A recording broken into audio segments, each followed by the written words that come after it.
C# naming conventions ensure consistency, readability, and maintainability across codebases.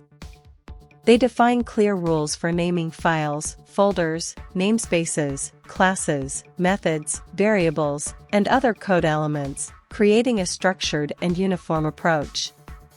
Common conventions include using Pascal case for most identifiers and camel case for local variables and parameters, ensuring clarity and reducing errors in development.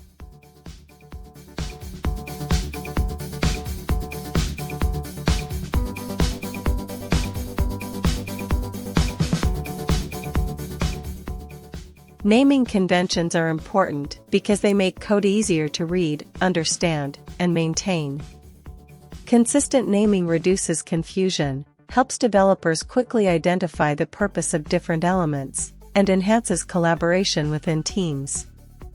By following these conventions, developers can write cleaner code, minimize errors, and improve productivity in both small and large projects.